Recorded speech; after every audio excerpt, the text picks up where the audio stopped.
ने भी कहा है कि हाँ सही कह रहे हैं राहुल गांधी, आपका कहना है? ये शब्द है उस व्यक्ति के जो स्वयं संवैधानिक पद पर बैठा है, संविधान की शपथ लेके बैठा है और वो भारत की संविधान की खिल्ली उड़ा रहा है।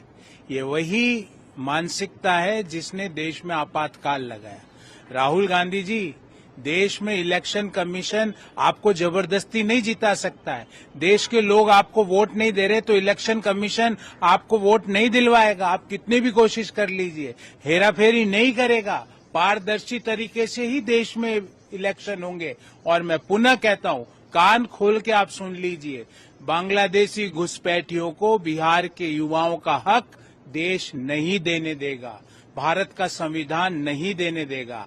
इस बार आपने ये सब बातें कहकर, ये सारी बातें आप हमेशा कहते हो, पर चुनाव नतीजों के बाद, इस बार चुनाव की अधिसूचना के पहले आपने ये बातें कह के एक्सेप्ट कर लिया कि कांग्रेस और राजद का सफाया बिहार से तय है। ये राहुल गांधी जी स्वयं मान रहे हैं। तेजस्वी यादव भी एसआईआर की प्रक्रिया, तेजस्वी यादव आप टाइमिंग पर सवाल उठा रहे हैं। धीमे धीमे देखिए, पहले एसआईआर की पूरी प्रक्रिया पे सवाल उठाते थे, अब टाइमिंग पे उठा रहे हैं।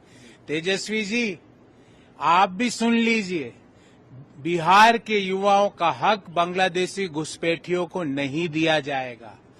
बिहार के लिए लगने वाले पैसे का प्रयोग बांग्लादेशी घुसपैठियों के विकास में नहीं हो सकता। देश भारत के लोगों का साथ और भारत के लोगों के विकास के लिए प्रतिबद्ध है। आप और कांग्रेस पार्टी घुसपैठियों का साथ और घुसपैठियों के विकास की बात कर रहे हो। धीमे धीमे अच्छा है आपने मान लिया, पर आपके जो पार्टनर है वो तो चुनाव पूर्व ही हार मान चुके हैं। वो चुनाव आयोग पे सवाल उठा रहे हैं। जो सवाल वो चुनाव नतीजों के दिन शाम को 4 बजे राहुल गांधी उठाते हैं, तेजस्वी जी, वो पहले ही उठा रहे हैं। तो आप भी उनके साथ, आपका भी सफाया होना तय है। घुसपैठियों का साथ जो लोग दे रहे हैं, बिहार के लोग उनका हाथ नहीं पकड़ेंगे।